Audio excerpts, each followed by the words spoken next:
Back to Hardball, now to the sideshow. SNL was back this weekend with his season premiere. Here's its take on Clint Eastwood. No script, no set tour dates, no predetermined theaters. Just American legend Clint Eastwood performing one half of a conversation with an invisible, irritated, and foul-mouthed Barack Obama. It's the show audiences are giving a sitting ovation. Obama isn't the only politician in the hot seat. Don't miss Clint taking it to Jimmy Carter. Nice work on those hostages. That turned out great. Mayor Michael Bloomberg. Just let people eat soda. And Chris Christie. I think we're gonna need a bigger chair. It's Eastwood and chair. Next, the SNL take on what happens when Bain Capital comes to town. After Bain Capital shut down the mill, I was out of work for a year. Mitt Romney and Bain Capital bought the textile mill where Raymond had worked for 18 years, then shut it down. Next, I worked as a trucker, but then Bain came along, bought the trucking company, and I lost that job too. I then got hired part-time at an Orange Julius until Bain acquired that franchise and shut it down.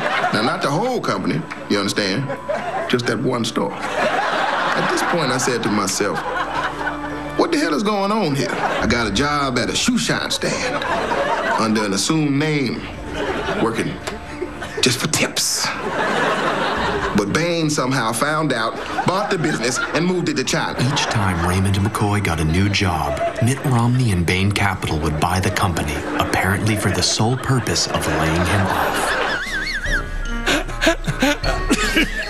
That is the best ever. No doubt there is much more to come once the debates get going. Well, they can't beat that one. Next, guess what crowd of business owners has two sets of business plans for the holiday season? One if President Obama gets reelected, and one if Mitt Romney wins the election. Well, gun retailers responding to the concern that President Obama will put stricter gun laws in place if he gets a second term.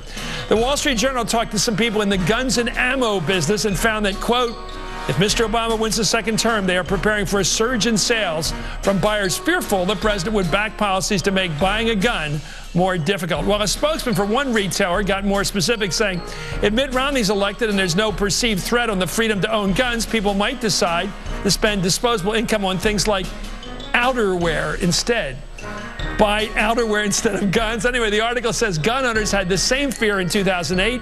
And we have yet to see a surge in stringent policies on gun ownership. None from Obama so far. Up next, the rise of so-called green on blue attacks in Afghanistan. Afghan police, the people we're supposed to be helping and training, are opening fire on our troops. How much longer are we going to stay over there? 51 killed this year. You're watching Hardball, the place for politics.